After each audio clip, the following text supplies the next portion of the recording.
Само 50%. 50% намаление. Не 30, а 50%. След 14 часа, т.е. след 2 часа в петък, днес е петък, сега след половин час, вижте на топлата витрина каквото е останало. 50%! 50% цените падат направо е така. Падат, бе, хора! Нали всички това искат? Как ми се смеят момичета. Добре, какво да направя, като съм си такъв... Ама, това е много хубаво така, като може да направиш. Така ли? Защото ходя на физиотерапия, нали знаете, тук горе е в Даймонд. Ето вижте, рамената си дигам. Показвам на момичета, дигам ги. Нали знаете, че това рамо не можех да го дигам. Ама, чакай, се отплеснахме.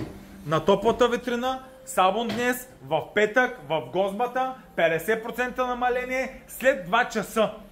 Остава след половин час, започва намалението. И разбира се, какво ти е останало. Изборът ти е доста богат за сега. Така, пък аз ще видя сега какво ще си хапна.